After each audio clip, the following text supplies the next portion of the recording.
Hey everybody, I'm back. My session is over. I have finished all of my projects and I am free. I am free to do whatever I want.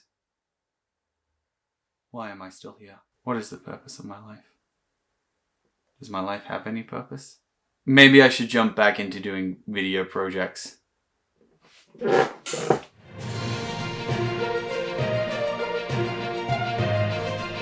It's difficult to look at Buffy the Vampire Slayer and not think of the Wanderer above the sea of fog. Both convey emotions of horror, curiosity, and pursue ideas of self-reflection. But most importantly, both demonstrate ideas that would be unrecognizable to generations earlier. The Wanderer above the sea of fog romanticizes the idea of standing alone at the peak of a freshly conquered mountain where Buffy...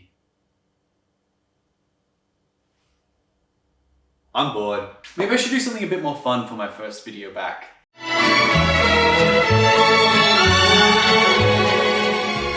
Now there's actually a really simple answer to this. But let's run with the assumption that wasn't it. Even though... Probably. With a show like Buffy, it's really important that we examine the bigger seasonal picture before looking at a smaller element of it. Mainly the theme. Because if we understand the theme, we can understand how Spike plays into that theme. And the season as a whole.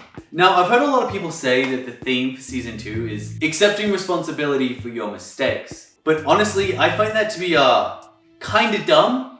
There just wasn't any real way for Buffy to know about the consequences of her actions with Angel. Which kind of makes this more of an accident than a mistake. There is one major character dealing with the responsibilities of their mistake, but outside of that, this theme just doesn't link particularly well with any of the other characters. Angel's not trying to rectify a mistake he's made or avoiding it, and he's the major villain of this season. However, I feel the way emotions control us fits more nicely as a theme for this season. Buffy starts the season struggling to express and deal with emotions with Angel. But when they do express those emotions, they're pretty blatantly punished for it. Then she spends the rest of the season trying to surpass those emotions. Giles makes several mistakes based around anger, and Xander follows suit with his jealousy.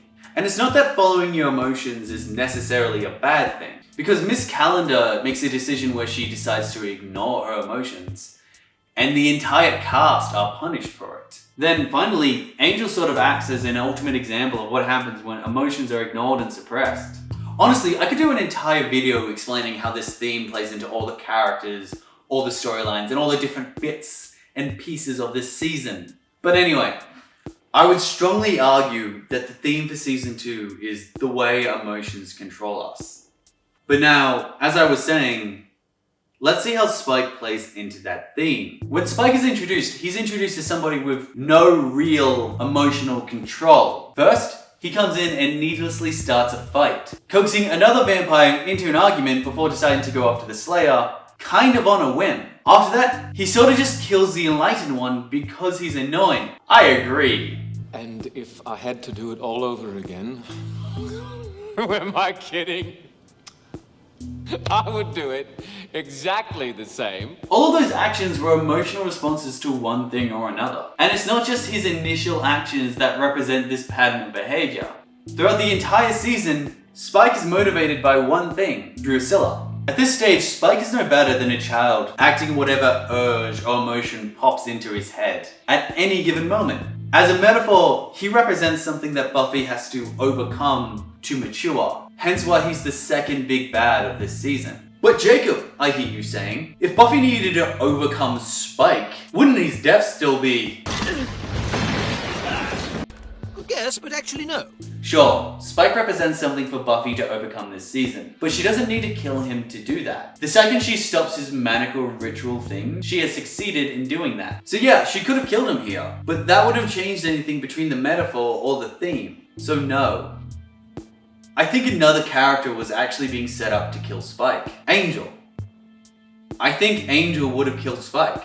Remember how the Enlightened One was set up to be this big ultimate bad of the show, only for Spike to dust him for being annoying? See, this was great, because it allowed us to fully comprehend what kind of threat Spike was. Not only does he not particularly care for these ancient labels, but he's also willing to take out these larger threats without a second thought. It's a great, fantastic way to introduce a villain for a season. But what if it was also foreshadowing exactly how Spike himself was gonna die? If Spike is a metaphor for a lack of emotional control, then Angel is definitely a metaphor for emotional suppression, which in my opinion is the more dangerous one out of the two. So as a result, I think it would have been Angel who killed Spike. So ultimately, I think it would have just been a repeat of Spike's intro. That Angel would have established himself as the next big bad by eliminating the previous. Now obviously all of this is just speculation. Nobody actually knows how Spike would have died at the end of his original 5-episode run. I don't believe Joss Whedon has ever actually said how he would have in an interview. But hey,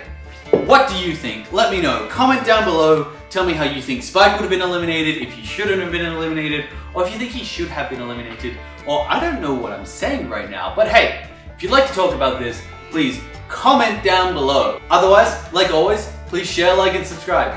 It would mean the literal world to me.